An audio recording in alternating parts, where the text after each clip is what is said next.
Subscribe कीजिए royal teacher को education संबंधी न्यूज़ तुरंत पाने के लिए। एनपीएस में 5 लाख कर्मचारियों का फंड अटका, राज्य सरकार की मांग हुई खारिज। नहीं खुला अभी तक जीपीएफ खाता, कर्मचारियों की हो रही कटौती। 4 साल से तबादले का इंतजार कर रहे थर्ड ग्रेड टीचर आंदोलन पर उतरे, कुक कम हेल्पर को मिलेगी पेंशन।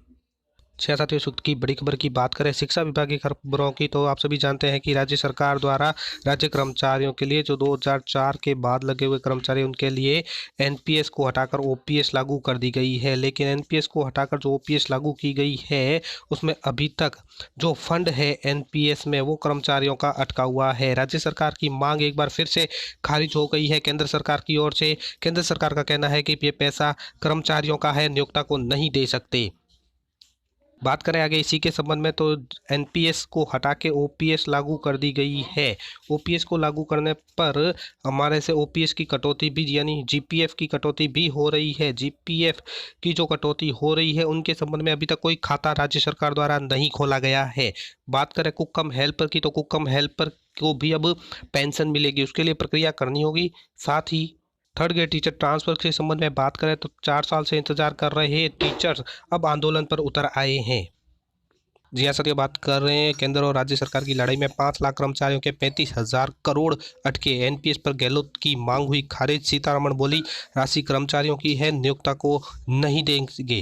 गहलोत सरकार की महत्वाकांक्षी योजना ओल्ड पेंशन स्कीम यानी ओपीएस पर पेंशन कोष नियामक विकास प्राधिकरण पीएफआरडीए केंद्रीय वित्त सचिव के बाद अब केंद्रीय वित्त मंत्री निर्मला सीतारमण ने भी झटका दिया है। सीतारमण ने कर्मचारियों का एनपीएस यानी न्यू पेंशन स्कीम का पैसा लौटाने की मांग को है वो खारिज कर दी है। सीएम अशोक गहलोत ने पिछले दिनों पत्र लिखा था।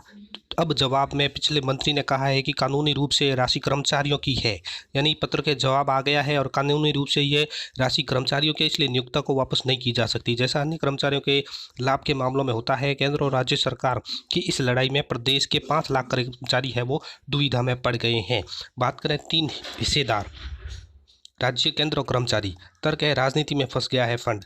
बात करें प्रदेश का तर्क है कर्मचारियों का पैसा रिस्क पर, हमें कानून बनाने का हक है। पीएफआरडीए की बहस के दौरान लोकसभा की स्टैंडिंग कमेटी की रिपोर्ट में राज्य सरकार ने लिखा कि लेबर यूनियन और कर्मचारियों की रिपोर्ट में राज्य सरकार ने लिखा है कि लेबर यूनियन कर्मचारियों संघ एनपीएस के विरोध में है। एनपीएस में पेंशन राशि बेहद कम थी, मिलने पर भी बहुत समय लग रहा था। कर्मचारी भविष्य को लेकर आशंकित होने लगे।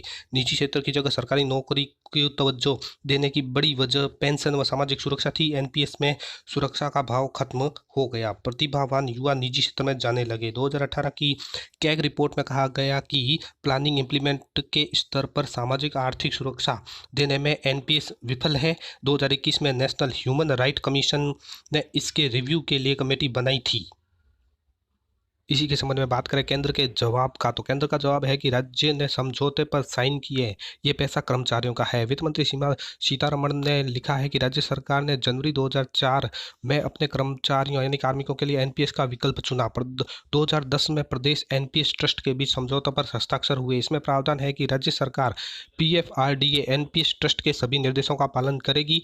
पीएफआरडीए अधिनियम राज्य सरकार को जमा राशि या उस पर रिटर्न के प्रबंधन की मंजूरी नहीं देता। यह राशि कर्मचारियों की है, इसलिए नियोक्ता को नहीं लौटा सकते। पुरानी पेंशन स्कीम में लागत भावी सरकारें स्वीकृत कर लेती है। इसमें कल्याणकारी स्कीमों के लिए निधियों की उपलब्धता पर बुरा प्रभाव होता है।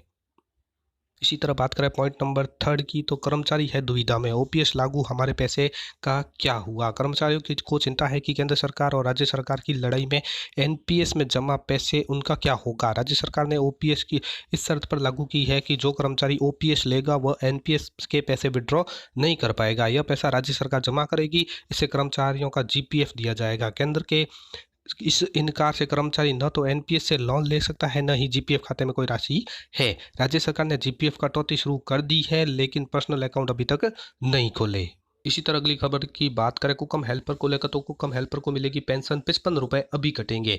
पीएमएसवाईएम योजना के तहत 18 से जो 40 वर्ष आयु वर्ग के कुकम हेल्पर है, उनको आवेदन जमा कराने के निर्देश हुए हैं। जी हाँ दोस्तों, अल्प मानदेय पर काम करने वाले कुकम हेल्पर भी अब पेंशन के हकदार होंगे। राज्य सरकार ने केंद्र की महती योजना पीएमएसवाईएम के तहत पंजीकरण करवाकर इनको लाभ देने का निर्णय किया है। इस पर इसको योजना के तहत जोड़ा गया है और माह में 55 रुपये कटौती की जाएगी। 60 साल पूरा होने के बाद, यानी 60 साल जब पूरे हो जाएंगे तो 55 रुपये की जो कटौती हो रही है, हर माह उसे 3,000 रुपये पेंशन इसको मिलेगी। जिले में करीब 2500 कुकम हेल्पर के तहत लाभान्वित होंगे। शिक्षा विभाग इसको योजना से जोड़ने को लेकर कवायद कर रहा है। भारत सरकार ने असंगठित क्षेत्र में जुड़े कामगारों और श्रमिकों को लाभ पहुंचाने के लिए पीएम श्रम योगी मानधन योजना संचालित हो रखी है। इस योजना का उद्देश्य असंगठित क्षेत्र से जुड़े कर्मचारियों यानी श्रमिकों और मजदूरी के भविष्य को सुरक्षित करना है। अब योजना का लाभ जिले में कुकम हेल्पर को देने का निर्णय किया गया है। इस पर श्रम विभाग ने जिले के जिला शिक्षा अधिकारी, मुख्य ब्लॉक शिक्षा अधिकारी को ऐसे कुकम हेल्पर जिनकी आयु 18 से 40 वर्ष के बीच है उनको पंजीकरण करवाने के लिए कहा है। विभाग ने कुकम हेल्पर को फायदा देने के लिए इनका अधिक से अधिक पंजीकरण करवाने की कवायद शुरू कर दी गई है। बात करें ये योजना क्या है तो PMSYM योजना के तहत 18 से 40 वर्ग की आयु वर्ग के जो कुकम हेल्पर है उनको हर महीने 55 रुपये जमा करने होंगे।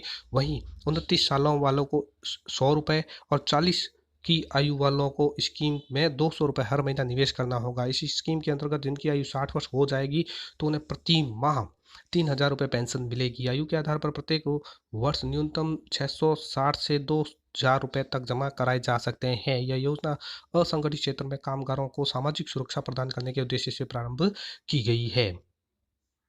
इसके लिए पंजीकरण कैसे करना होगा तो उसके लिए आपको मानधन.in लिखकर गूगल में सर्च करना होगा। क्लिक करते हेयर अप्लाई नाउ पर क्लिक करें। मोबाइल नंबर, नाम, मेल आईडी लिखकर OTP से लॉगिन करें। उसके बाद नाम का पेज खुल जाएगा जिसमें सेल्फ एनरोलमेंट पर जाना होगा। प्रधानमंत्री श्रम योगी मानधन योजना पर क्लिक कर आवश्यक डॉक्यूमेंट के साथ रजिस्ट्रेशन करना होगा। इसमें विद्यालय लेवल पर मिड डे मील कार्यकर्ता का रजिस्ट्रेशन होगा।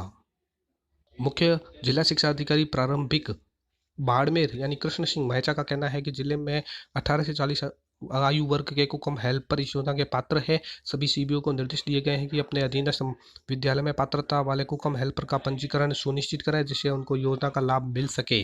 जिस जिले में करीब 2 से 2,500 कुकम हेल्पर इस योजना के पात्रता रखते हैं जिनको 100% पंजीकरण सुनिश्चित हो। बात करें अगली बड़ी खबर की तो 4 साल से तबादले का इंतजार कर रहे थर्ड ग्रेड टीचर आंदोलन पर उतरे हैं। प्रदेश भर में जयपुर पहुंचे शिक्षकों ने MI रोड स्थित शहीद स्मारक पर शुरू किया धरना। धरने पर बैठे अध्यापकों ने साफ चेतावनी दी है कि सरकार जब तक कोई ठोस फैसला नहीं लेती तब तक धरना खत्म नहीं होगा। जी हाँ दोस्तों, राजस्थान में पिछले 4 साल से ट्रांसफर का इंतजार कर रहे थर्ड ग्रेड टीचर ने एक बार फिर से राज्य सरकार के खिलाफ आंदोलन शुरू कर दिया है। मंगलवार को जयपुर में शहीद स्मारक पर धरने पर बैठे थर्ड ग्रेड टीचर ने कहा कि अगर सरकार ने इस बार हमारे ट्रांसफर को लेकर कोई फैसला नहीं किया तो हम यहाँ से नहीं उठेंगे। इसके साथ ही आने वाले विधानसभा चुनाव में कांग्रेस पार्टी के खिलाफ प्रचार कर करारा जवाब भी देंगे। तो दोस्तों ये थी शिक्षा विभाग के संभाग से संबंधित न्यूज़। उम्मीद है दोस्तों ये वीडियो आपको अच्छी लगी होगी। वीडियो अच्छी लगे तो जरूर लाइक, शेयर और सब्सक्राइब कीजिए। पास में आने वाले घंटी के बटन को जरूर दबाएं एजुकेशन संबंधी न्यूज़ तुरंत पाने के लिए।